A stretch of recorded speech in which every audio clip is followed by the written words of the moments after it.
This is the Diverse Leaders Conversation Podcast, the only podcast for diverse leaders and founders.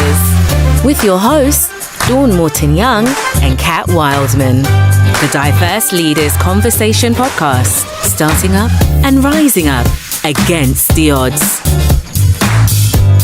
Right, so Hannah, thank you so much for joining me. Thank you so much for agreeing to be part of the Diverse Leaders Conversation.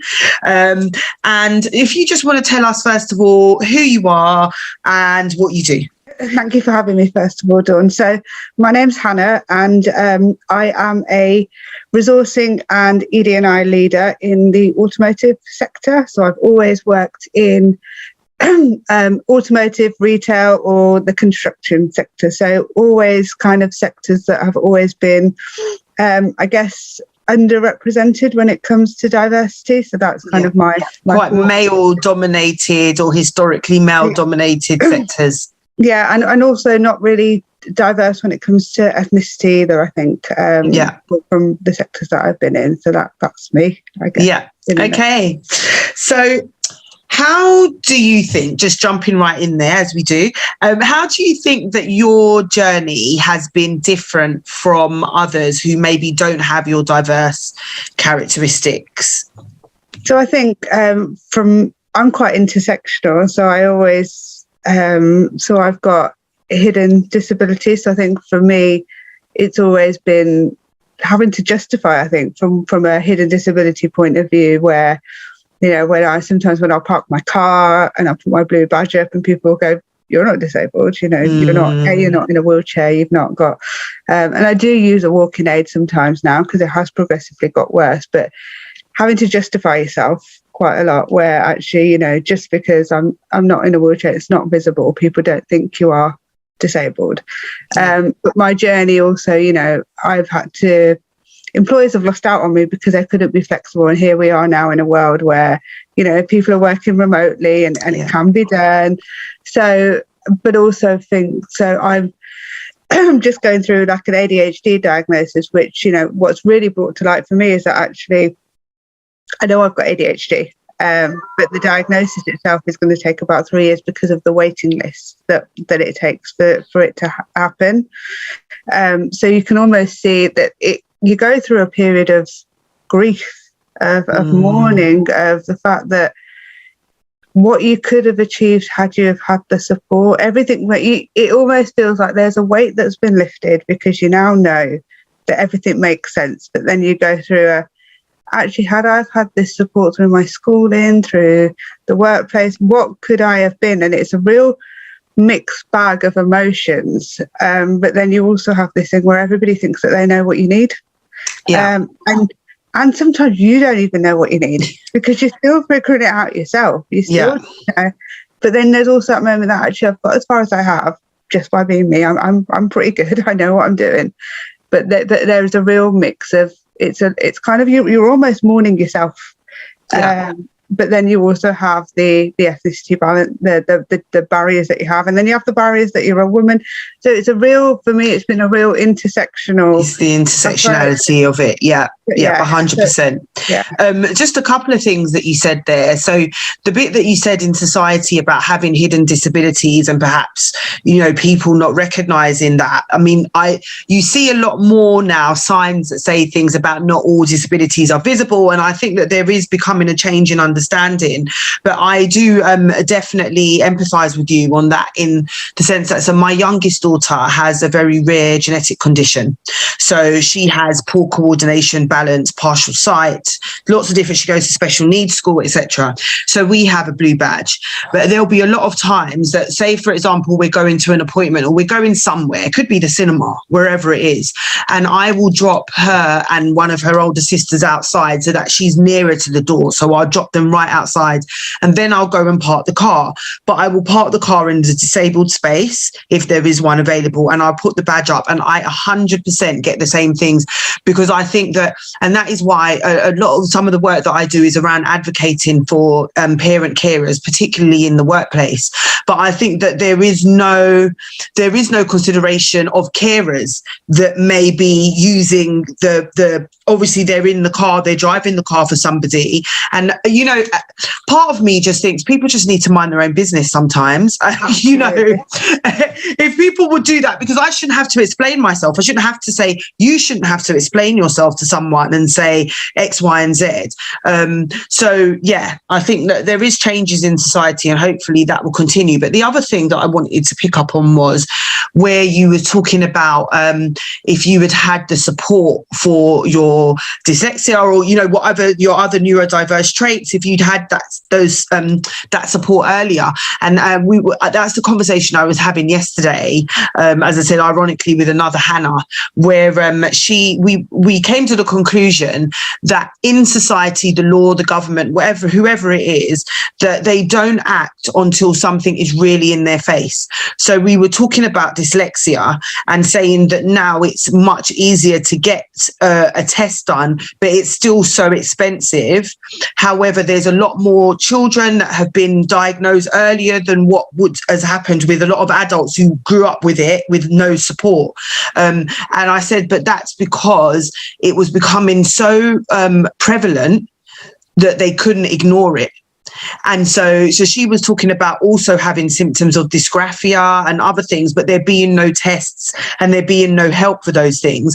And it's because they're not as apparent or they're being squashed in with other things. So it's not actually being recognized. And I think it's the same with your ADHD testing and your diagnosis for that is, although there are adults with ADHD, the support is for children in the mainstream. And I think that the recognition that people could be adults with ADHD is something that is blossoming now. Yeah. And it shows, and I think so a lot of women now and women of colour, it's showing, are getting diagnosed later in life now because it doesn't show up the same way. So right. a lot of boys, so girls are not hyperactive, they're not jumping around. So the symptoms of ADHD that show up in women are different. So the symptoms are masked as a child. So, I never was jumping around. I wasn't, fidgeting and those are not my symptoms. They still aren't my symptoms. So they would never, and that's why so many women now later in life are being diagnosed with ADHD, because they were never, so to young boys do get diagnosed earlier because the symptoms are different and they're only just figuring that out now. So women are getting diagnosed later. And we also know about the inequalities in the healthcare system for women of colour anyway. So the symptoms are showing up differently for women later in life, which is why women are now getting diagnosed in their late 20s, their 30s, their 40s, because the symptoms just show up differently. Yeah. So, that because, we aren't hyperactive, we aren't jumping around. And that's what, and I think that's because I think they thought that boys were more prevalent of having ADHD because you didn't see girls that were presenting in the same way. And I think that's now we're learning that that's not necessarily the case. And it's worrying because when you think of even now looking at what's happening with things like menopause in the workplace and suddenly it now being recognised as, it's actually a disability going through menopausal symptoms. And I know I'm going through perimenopause at the moment early. And well, we say early, guess my body said it was time. But yeah, so and then you've got the stuff around menstrual holidays and things at least being discussed. But if you think that women have been having periods and menopause since the beginning of time and that it's taken to 2022 for that to be discussed, then when we think of this, recognizing that women have different needs, even within disabilities, neurodiversity, whichever way you want to talk about it, if I was a pessimist, I would be saying it's going to be a long road for us to be able to get the treatment and the support that we need. Absolutely. And this is the thing, is that when you look at it, things show up differently for different people. So yeah. And again, it's how do we support each other, because there are again different disabilities that show up in different communities, and how do we look at how we support those and how do we recognise? And again, I really think it's having that people-centric approach, because I've spoken to other people with ADHD and they've gone, actually, this is how I you know, work through it and what they've told me to do, I can't even bring myself to start doing what they do because my head just won't allow me to do those. I'm uncertain. So what works for one person won't work for everybody. It's really just having a people-centric approach. But I think, you know, ultimately there is something out there that will help somebody, but how do we support someone to find that bit that is going to help someone? And that's the giving that person the space, isn't it? So that's one of the reasons why I started this, the coaching in the niche that I coach in, because there was nobody that was kind of coming at it from a sense of people that from diverse groups, people from minority groups, we come from a different place. The mindset is different. Our experiences are so different that what you might typically be saying to, I don't know, what we would call a white middle-aged male or somebody, it's not going to land in the same way for us. We're not going to maybe connect with it in the same way. And so having a coaching program or a mentoring program that kind of understands why, you know, women may feel diminished in the boardroom or in a leadership situation, or why they may feel like they need to act as if they are like a man to be heard or to be seen, or why people from ethnic minorities may give up because they've been told all their life that they have to work 10 times harder than somebody else to get to the same position. And if you've been told that all your life, sometimes you're tired. I don't want to work 10 times harder. Why should I have to? But you need somebody that understands that those are the mindsets that you're coming from and appreciates that, to be able to then coach them through it, really, and mentor them through it. And so that's why I do what I do. But I think that that's exactly what it is. It's about the people-centric approach and not just taking... One of my biggest bugbears with organizations is that they think, oh, we can do a strategy. We've done a strategy about ED&I, and that means that we've covered stuff.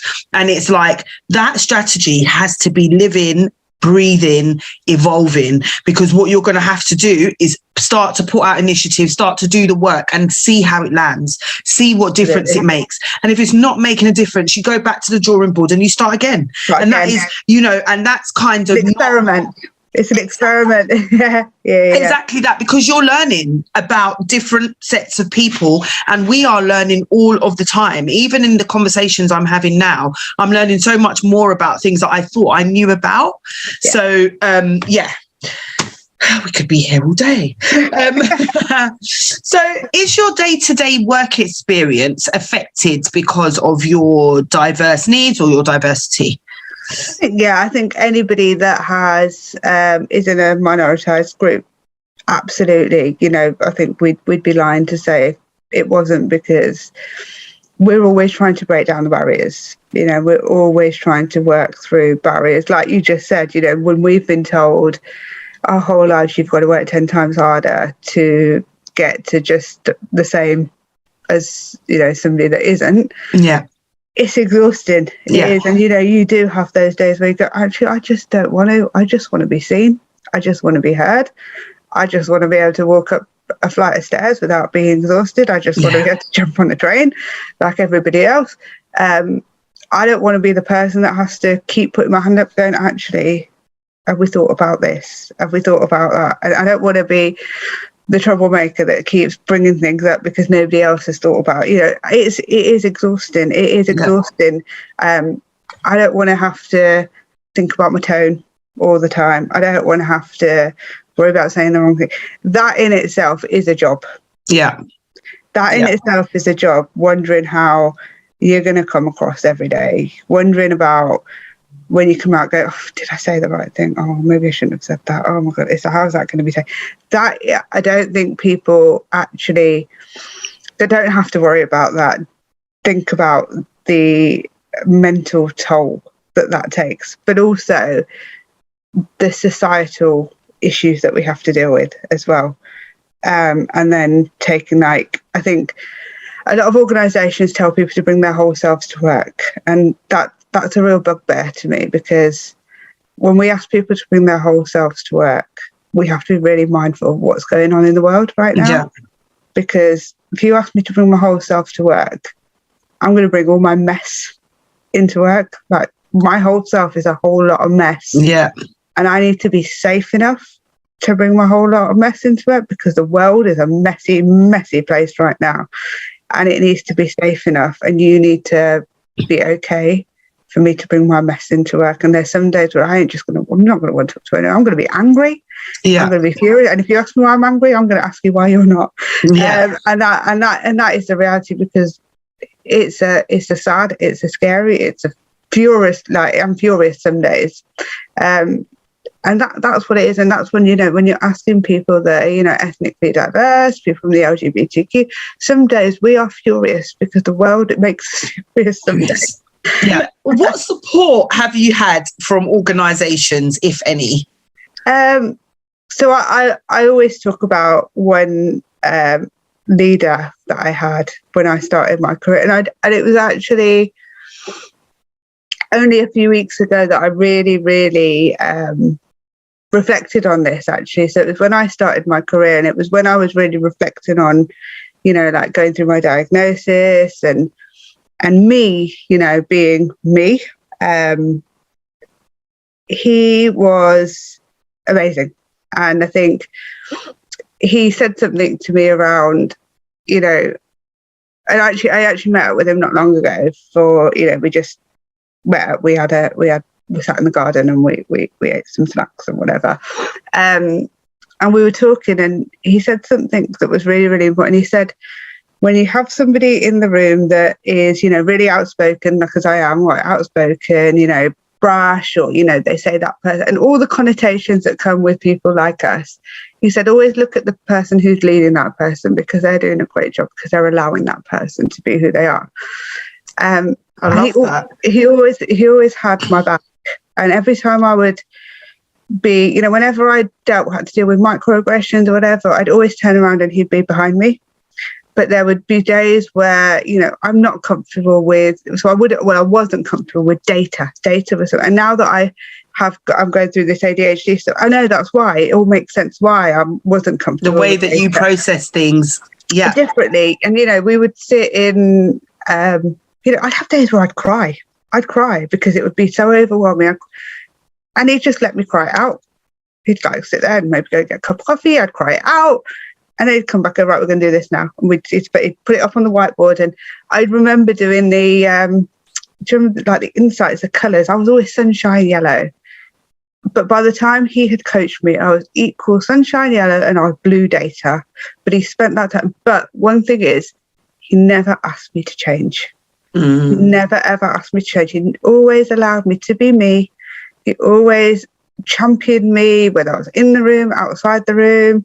But he never, ever asked me to change. Always had my back, no matter what. And he was such a human leader that he just set the foundation for me of what leadership is. And it was only now, and it came to my wedding. I've always he'll always have this. He'll always be on a pedestal for me, because for me, he just allowed me to. But he just gave me this safe space to make mistakes, to break when I needed to break, put me back together again. Just believe, he did make me feel different. He made me feel like there was nothing I couldn't achieve. Yeah. But when I messed up, he'd be there behind me. And because I had that, I didn't mess up. But, I could be, if someone said that, she's come across in this way, he'd be going, well, did you interpret it in the wrong way? Because and he'd just have my back. And that was really, really important. And that's the best support I've ever had in my life. Because I think a lot of the time we feel like we're alone. And I noticed earlier on you were saying, I was going to slip into a bit of coaching with you earlier on, actually, when you were talking about have I said the wrong thing, and coming out and second guessing, and that is a big thing, because we're trying to be palatable, and because we know we're different, and because we know that maybe how we live our lives is different to a lot of the people that we work with, we do this assimilation thing. But I said to somebody the other day, why is it that we always try to diminish ourselves to make other people less embarrassed, or to make other people less. So I was talking to her, and it's somebody else that we've had one of these conversations with, and she was saying in her business, she's got dyslexia. in her business, somebody sent some information over to her and they sent it in an Excel spreadsheet and she can't look at it with the lines. So I said, did you ask them to copy and paste it into a Word document and resend it back? And she said, oh no, I would just do that. She said, oh, I've never asked anybody to resend me the information. And I'm like, why? And she's like, oh, because I know that they'll be embarrassed. And I'm like, but then how do they learn? And how do you make sure the next time that you get the information in the way that you need to get it? And so there's a lot that I'm thinking about at the moment about that very thing. The fact that we are the, let's call it victims. We are the victims, but we are trying to work out how to make the perpetrator feel better for perpetrating. Yeah. And when we think about it from that angle, it's kind of like, actually, I should be just saying, these are my wants and these are my needs. And the world should just be learning that these are my wants and these are my needs. And I think there's also that, that's that space where you go, actually, I don't know what my wants and my needs are just yet, but just bear with me while I figure, or help me figure it out. Yeah. Help me figure it out, because I don't know what they are just yet. And, while I'm figuring it out, and I think there is that fear, I think, especially when it comes to neurodiversity, that actually, when I tell you, you're going to think I'm less than capable. Yeah. That's what she said. She said, people think I'm stupid. Yeah. Are you going to think I'm less than capable? Are you going to think, oh, actually there is a stigma around, whether neurodiverse, you're going to think, are you going to take things away from me? You're going to think, while I'm figuring this out, or actually that means you can't do that. So I'm just going to give it to somebody else. So your workload's going to go, and suddenly, things just start dipping off, and, things will go to somebody else. And the next time there's a promotion that comes up, that's not going to go to you because you're, and because you're not performing at the level of somebody else, because what they've done is taken away your work rather than support you to do it. Or they just don't understand, actually, because you might not work in a different way. So with ADHD, when somebody is hyper focused, they are and actually it might mean putting extra support around, where things that you're not hyper focused on. Build a team to support that person with the stuff that that they're not great at, or they're not going to be hyper focused in. So if it is menial tasks, give them an extra resource. But where they are hyper focused, they're going to give you something spectacular and amazing. So it's about, actually, again, like I said, it's that people-centric approach. So if somebody is great at project management and they're hyper focused they're going to give you something amazing. Take their admin away from them, get an administrator, or put that somewhere else, because that's what's going to slow them down, because they're going to get ADHD paralysis, because if you give them a menial task, they're going to be flat, and that will just wipe them out. Where actually, if you put that somewhere else, give them an administrator to take those tasks, because they will thrive, and they will give you 12 hours worth of work in 4, because that's where they super focused. But that's the bit, isn't it? It's about the understanding of that. So because we're kind of taught that disabilities and neurodiversity are problems rather than looking at them from a side of strengths, and I think that is the bit, isn't it? It's about educating employers of the strengths of people with, and I know they're seeing it now with people that have Asperger's and hiring them to do things that involve data and coding and all of that kind of thing, because as you said, they will just sit there and do it and they won't be, but I think it's around that understanding of the gifts, so that they appreciate that and don't think, oh, if I have to get another administrator, this person's costing me money, and they realize how much money they're saving and making them. And I think that's part of the education, and I'm actually, that's part of what I'm hoping that these conversations do, is for them to get an understanding of, when you're supporting people with diverse needs, you're actually investing in your business. You're not taking away from your business. So I think that's important. And I think if you told someone that, Richard Branson's got ADHD, and they said, would you invest in him? Would they say yes? Would they say, let's give him tasks that he doesn't really need to do, or let's focus on his innovation? Yeah. and his people and his ability to engage people as well, because he's got a really personable nature. So what general barriers, I know we spoke about that a little bit, what general barriers have you faced, I guess, with your disability? We spoke a little bit about in society with people not recognising because your disabilities are hidden and things like that. But in terms of, is there anything else that you would say that would be a barrier to you more generally? I think, again, it's just, race barriers that you have. Again, back to the disability barriers. I think you have, like with the blue badge and stuff. I think there was a time where it had happened to me 3 times in 1 week, and I was with my husband actually, and he was driving, and I put my badge up, and the looks that we got, I just had a moment, where you just go, I've just had enough, and some woman just literally just rolled her eyes at me, and I'd had enough, and I probably shouldn't have, but I went up to her and I just said, have you got a problem? And she's like, what? I said, you've just rolled your eyes at me because she'd assumed I didn't have a badge. And then she saw I put my badge, and you almost see people roll their eyes, you put the badge on, and then they roll their eyes again as though it's probably not hers. It's stolen, Yeah, and I said, have you looked at what's wrong? She was like, nothing. I said, but you rolled your eyes at me. I said, because I parked in disabled. I said, so if you've got I said, let's have a conversation, let's talk about it, because you've clearly made a judgment on me because I've put a badge in there. But if you've got a problem, I'm here, let's talk about it. And she didn't want to have a conversation, but it's so tiresome when you literally just want to go to Boots to pick up your prescription, or you just want to go and get your bananas from the shop, whatever it is you want to do. And then you've got people placing judgment on you. But then, Hannah, that's something that I guess we have anyway, with or without a disability, just from being what we are. Whether that's being female or being from an ethnic minority background, is that people do just look at you and not, I get it all the time, and it's only when I open my mouth and I start to speak to them and they think that there's a semblance of intelligence that I'm taken seriously. So, I think it's a sad thing, but it's something that we are still kind of dealing with on a daily basis. And I think this is, and I had a conversation with somebody around, and someone said to me, Hannah, you can't see injustice.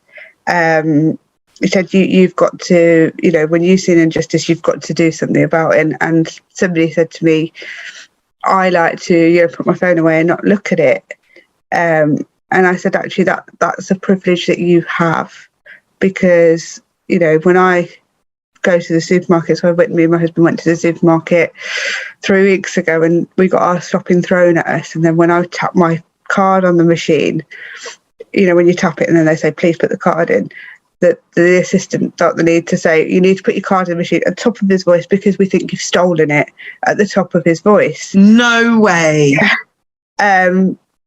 In front of everybody. And then I said, pardon? And he said it again, even loudly. I said, so, as much as I might, even if I do turn my phone off and don't look at it, you live it every day. After Brexit. Yeah, that's awful. After Brexit, somebody again at the shop said to me, have you seen the result of Brexit? It won't be long till you lot are gone and you're not here anymore. These are stuff that what area of England? Whereabouts? I live in Northampton, so it's a predominantly white area. So this is, it's not that you would have thought it's not that.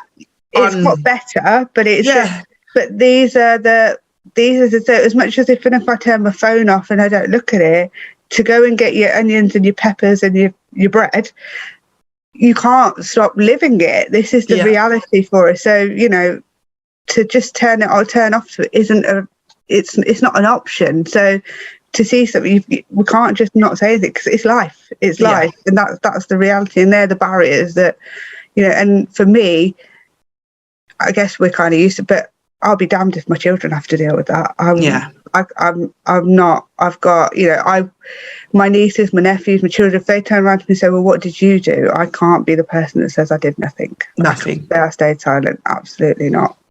Yeah, and I think, you know, I'm really one of that believes that people are placed here for a reason, and that passion that we have to fight against injustice and to talk about stuff and to try to support each other, it's been put into us for a reason and for some sort of impact to be made in the world.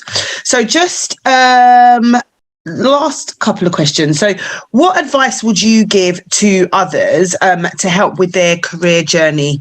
So other people that might be coming up with that could be facing the same things as you. I think the biggest thing for me is build your network. Build your network is the most. So LinkedIn is a great way. Don't feel like you have to know the people. I know that sounds really weird, but don't feel like you have to know the people face to face, or you've got to have met them. Build your network. It's amazing how many, I would even say friends now that I've made. Some people, across the pond, like all over the world. Build your network, because there is so much care. There is so much, learning. People will share their learning, but also you'll build yourself a safe space. So it's amazing how much people will be there to comfort you, to share their stories with you. So build your network. And then when you are looking for jobs and stuff, that also helps as well with the network. Yeah. It's one of the things that I teach as well, is around building your network and how to do that, because we didn't often have the opportunity, like some of our counterparts would have done, to get work experience from people that owned businesses or go to certain schools and make friends that would help later on in life. So, some of the stuff that I do is around that whole building effective and quality networks, really, that can help you as you go along. So, I think that's great. And the last thing is, if there was one thing that an organisation could do, or something that you've seen done to support you, what would it be? I think, again, it's that people, I think it's, I always say to people, so I obviously work within the ED&I field, but for organisations, they are so worried about getting things wrong, so they don't do things, they just wait. And I always say, you don't have to be an expert to care. Yeah. Like, just care, be authentic. And I always say for people, so people are really worried about getting things wrong, their uncomfortability, their discomfort, but they often don't think about the empathy and the discomfort of the person who is different to them, and how they might feel walking into a room of people that are not like them. So everybody else is the same. You're the one that's different, and you're walking to. So flip your discomfort to the person that is different to you, and imagine how they're feeling for a minute. And if you do that, the amount of power that will give to, and the amount of empathy and all of that one person will feel just for a minute, and just look at who you're being a cheerleader for. Yeah, I think that's great. I think what COVID has done and what the pandemic has done is really forced employers to see their employees as human. When I got into HR because I felt like people spent the majority of their day at work, and how could I help businesses to help their employees who essentially are spending so much time there, and making those places a place that they belonged, a place where their mental health was supported, a place where their well-being was supported, and also have that strategic angle of being able to help businesses make money through their people, essentially. I think that having that time in the pandemic where we were on Zoom calls and seeing people's kids running around and, things was happening, I think that's really helped organisations to see employees more as a more human being, rather than just somebody that they work with or that they lead or boss around. So I'm hoping that goes to change that all in the future. So I just wanted to really say thank you so much. Thank you for joining us.